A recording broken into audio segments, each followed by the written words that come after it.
the downside was that I didn't have any other orangs to play with, but like as like the chimps, like they had each other. Many generations ago, Caesar was our leader. Apes and humans lived side by side. Impossible as that may seem. Well, congratulations on the movie. Really Great, thank good. you. Thank you. You have a great voice for the character. So It what works. was it like? Was it like playing Rafa? Because you're kind of you remind us of Maurice from the first films.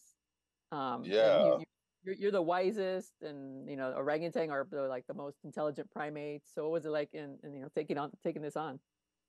Well, I mean, there was definitely some large shoes to fill, and gratefully that it wasn't like right after. This is down the road, like 300 years or so down the road.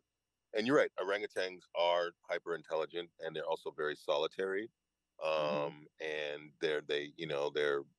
they move very slowly, and they're the most peaceful of the great apes. And so when we were in ape camp, I was the only orangutan in the group. So like sometimes it was a bit isolating, like trying to, because like a lot of like the chimps were building community with each other, because there were more chimpanzees in this film than and in the cast than other apes.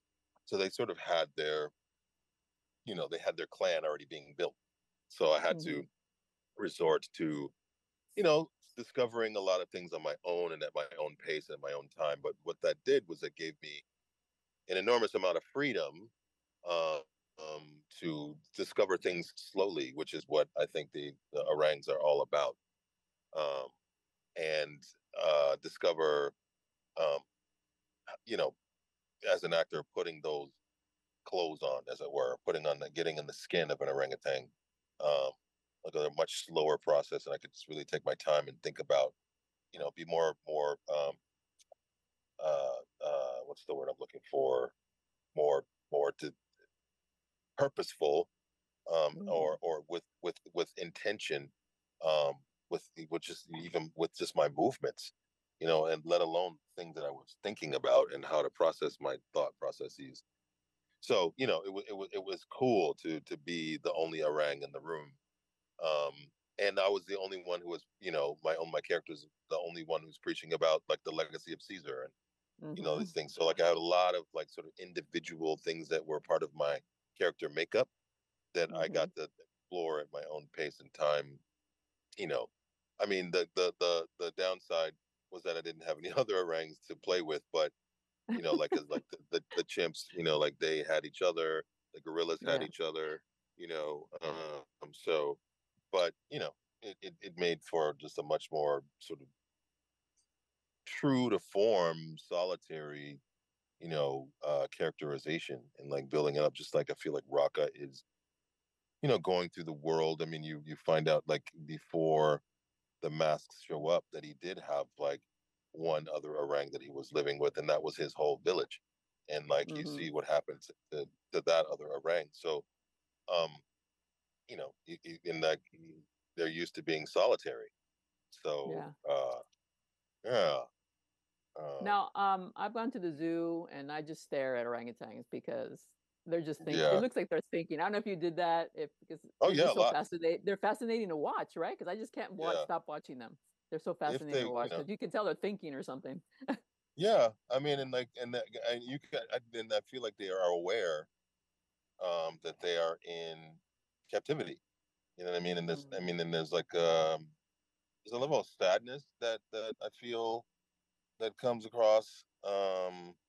But there's also a level of like, resolvedness. You know what I mean? It's like like this is my life, and if I don't want to be bothered, I've gone to see some orangutans that don't want to be bothered at all, and they move away, and some of them want to entertain that moment, that time, and they engage and play.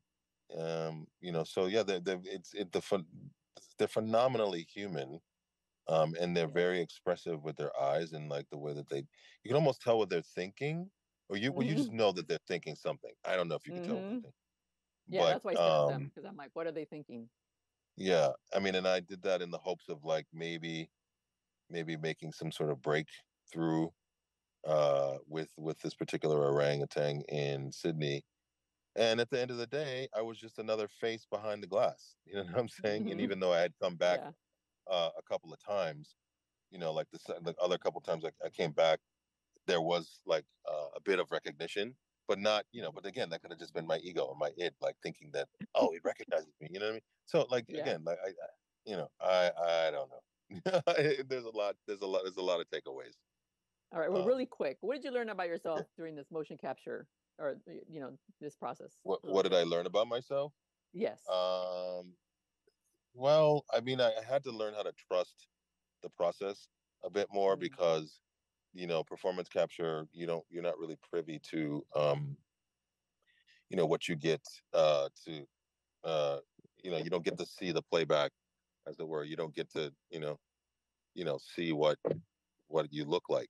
So you had to leave all that go and just, trust the process. And so that's what was my one of my biggest takeaways, in performing this, is that it was not Mhm. conventional, Right. in that, I get to see what I'm doing, you know.